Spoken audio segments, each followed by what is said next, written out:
जय हिंदी में आप सबका बहुत बहुत स्वागत है। एक लंबे अंतराल के बाद मैं आपके सामने उपस्थित हूँ। आज मैं चित्रकूट की यात्रा पर हूँ। चित्रकूट के बारे में हम सब जानते हैं। भगवान राम, सीता जी और लक्ष्मण जी ने 14 वर्ष के वनवास के कुछ वर्ष यहाँ बिताए थे। यह चित्रकूट का राम घाट है, जो कि पुण्य सलिला पैसुनी के किनारे है। राम घाट के बारे में यह दोहा अनेक वर्षों से सुना सुनाया जा रहा है। चित्रकूट के घाट पर भई संतन की भीड़, तुलसीदास चंदन घिसे तिलक देत रघुवीर। रामचरित के परम मर्मज्ञ गोस्वामी तुलसीदास जी ने अपने पावन ग्रंथ रामचरितमानस की रचना का प्रारंभ इसी राम घाट पर किया था। अनसुईया जी के आश्रम से गुप्त गोदावरी आ पहुंचे। विंध्य की श्रृंखला में मौजूद गुफाओं के अंदर जल धाराएं प्रवाहित होती हैं। गुफाओं के अंदर जाने का मार्ग बहुत ही संकीर्ण है। अंदर विद्युत प्रकाश की व्यवस्था है, लेकिन वह घने अंधेरे से लड़ता हुआ सा प्रतीत होता है। नीचे घुटनों तक पानी है, जो उबड़ खाबड़ पत्थरों के ऊपर बह रहा है। गुप्त गोदावरी के बारे में ये किंवदंती है कि यह नासिक में बहने वाली गोदावरी नदी है, जो पहाड़ों के नीचे से होकर चित्रकूट में प्रकट हुई है। ये ऊपर जो लटका हुआ है, इसको खटखटा चोर कहा जाता है।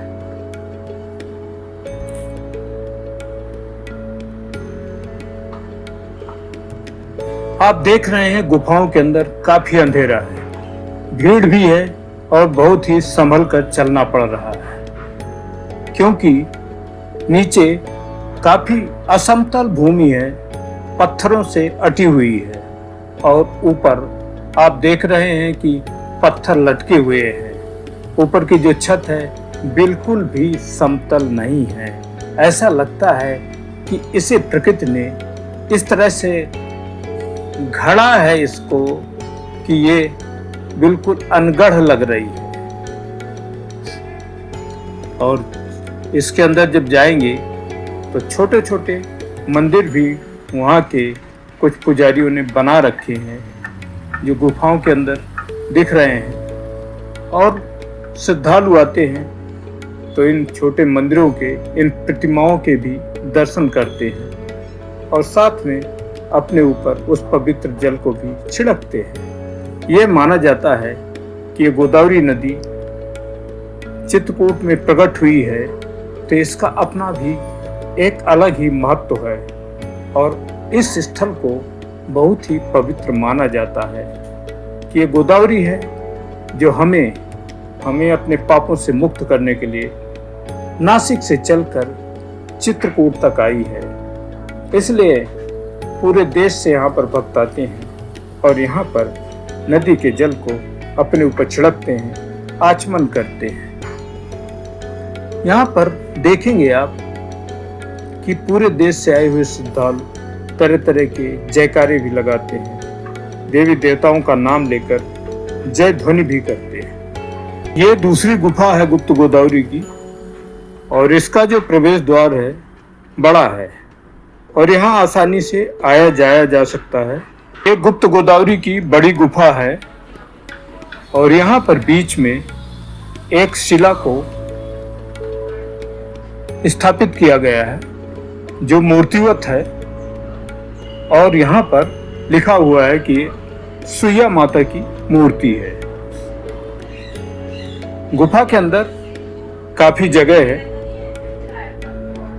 लेकिन ऊपर पत्थर उसी तरह से अनगढ़ हैं, लटके हुए हैं और यहाँ पर श्रद्धालु भी कम आए हैं। इसके पहले जो गुफाएं थी उनमें काफी भीड़ थी। श्रद्धालु लगता है कि वहां ज्यादा जाते हैं, क्योंकि वहां पानी का जो प्रवाह है वो अंदर से आता हुआ दिखता है और यहाँ पर पानी का प्रवाह इस कुंड से बाहर आने को मचल रहा है। हम कुंड के पास पहुंच गए हैं।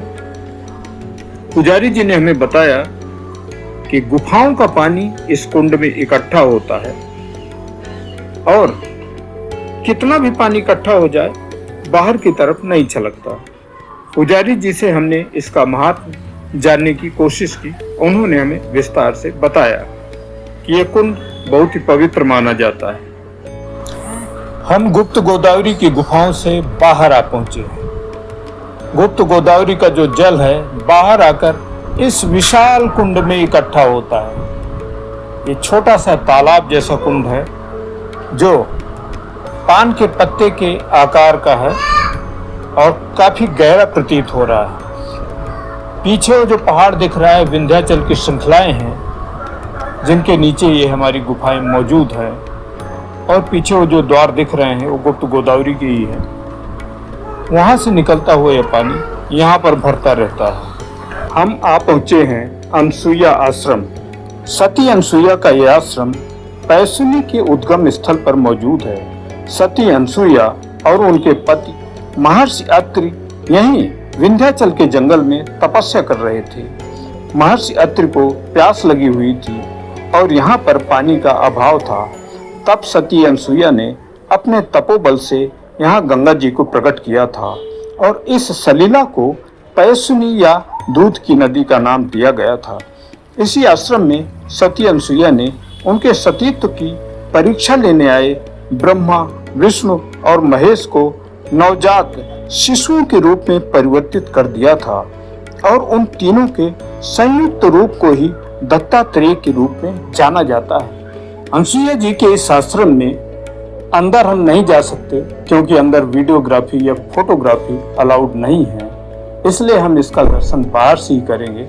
मैं आपको बता रहा था पैसुनी के उद्गम स्थल, और आप देखेंगे कि ये उद्गम स्थल नदी के बिल्कुल ठीक बगल में ही मौजूद है। ये जो कुंड दिख रहे हैं ये वही हैं उद्गम स्थल है जिनसे पानी बाहर आता है, जिनमें इस समय बंदर पानी पी रहे हैं। ये 4 कुंड हैं। एक कुंड शायद किसी वजह से ढक गया है और ये रहे वो कुंड जहाँ पर लोग किनारे बैठे हुए हैं और वो आचमन कर रहे हैं, नदी का अवलोकन कर रहे हैं। हम पवित्र पर्वत कामदगिर की परिक्रमा के लिए आ गए हैं और ये कामदगिर का प्रवेश द्वार है। यहाँ से परिक्रमा का प्रारंभ होता है।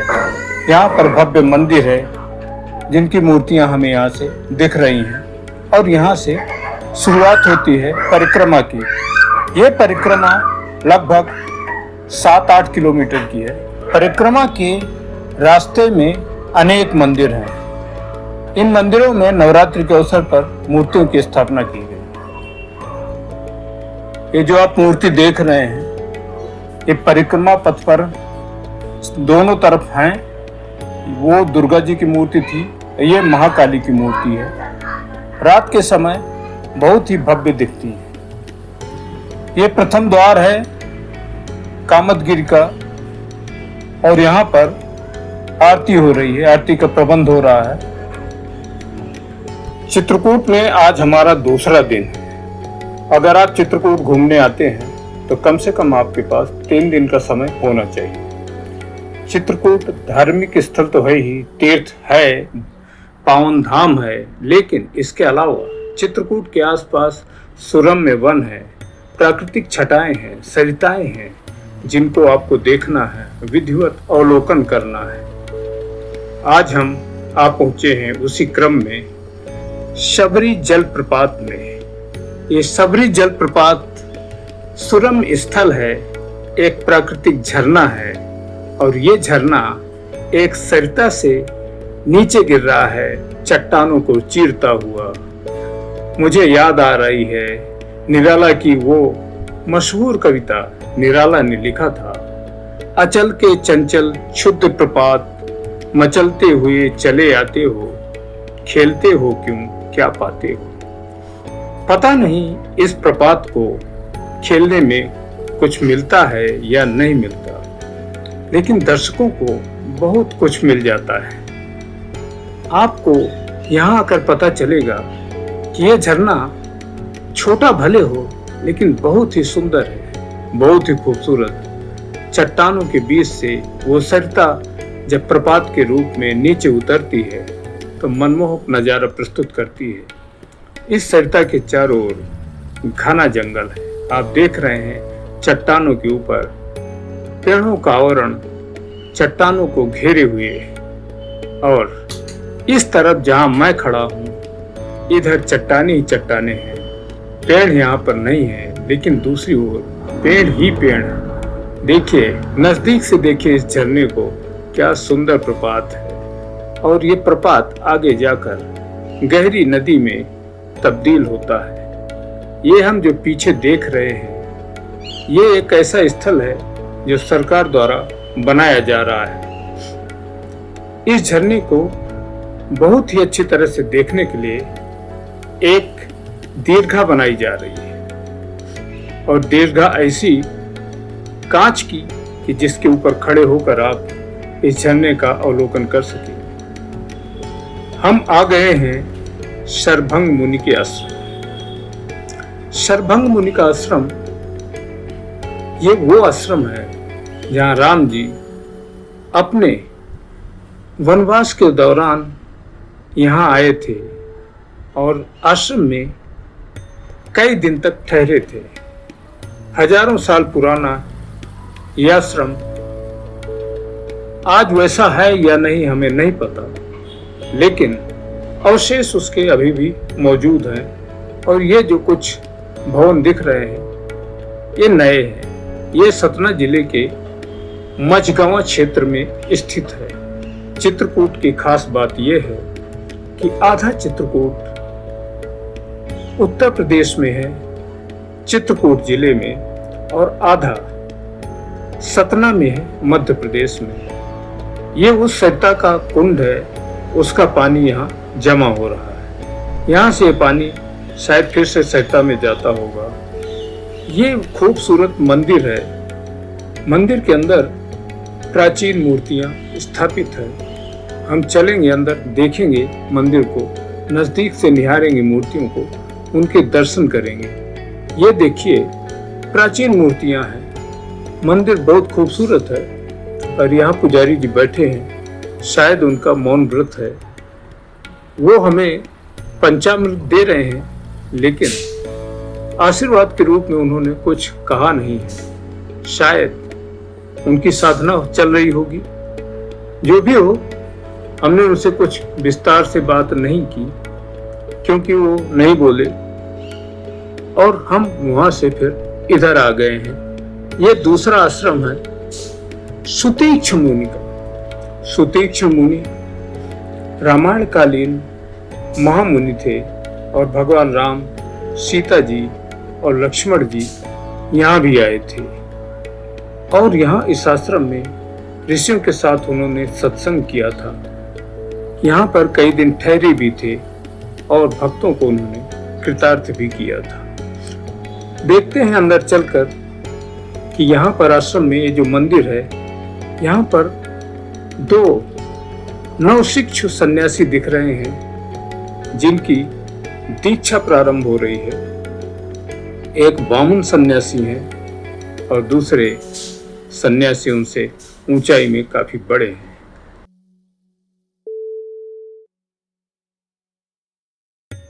हम आ गए हैं धारकुंडी आश्रम। यह आश्रम बहुत ही सुंदर है। चित्रकूट में जितने आश्रम हैं, जितने संतों के स्थल हैं, उनमें यह सबसे सुंदर आश्रम है। और ये चित्रकूट से लगभग 85 किलोमीटर दूर है, इसलिए हम कार से यहाँ आए हैं और अब हम अंदर की तरफ जा रहे हैं। आश्रम कितना बड़ा है, कितना विशाल है, इसकी व्यापकता का अंदाजा आप लगा सकते हैं कि यहाँ पर 2 प्रवेश द्वार है।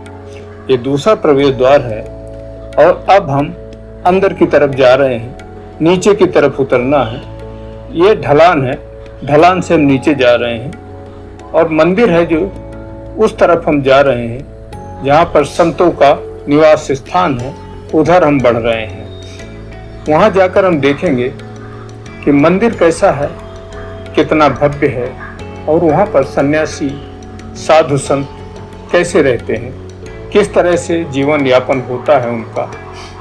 तो यहाँ पर नीचे जाने के लिए सीढ़ियाँ हैं और सीढ़ियों से हम अंदर की तरफ जा रहे हैं। यहाँ पर कुछ श्रद्धालु भी आए हुए हैं, भक्त हैं। यह आश्रम का प्रांगण है और बहुत ही साफ सुथरा है, इतना स्वच्छ कि यहाँ पर आपको धूल मिट्टी का कहीं नामो निशान नहीं मिलेगा। इस मंदिर की, इस आश्रम की खास बात यह है कि पहाड़ के नीचे एक प्राकृतिक सरिता या यूं कहो झरने के किनारे बना हुआ है। और यह आश्रम अपनी शाखाएं बंबई में भी रखता है, बदलापुर में। यहाँ के जो महंत जी हैं उन्होंने हमसे कहा कि हम कभी बदलापुर जाएं, क्योंकि हम बंबई में रहते हैं तो बदलापुर के आश्रम को भी हम देखें। हमने उनसे कहा कि हम वहाँ अवश्य जाएंगे, क्योंकि हमें यह आश्रम बहुत अच्छा लगा और हमारा विश्वास है कि बदलापुर का आश्रम भी ऐसा ही सुंदर होगा। आश्रम के पास जो सरिता बहती है उसको हम देखना चाहते थे और हमने यहाँ के महात्माओं से बाकायदा अनुमति लेकर उसको देखने का निश्चय किया है और अब हम उधर जाएंगे।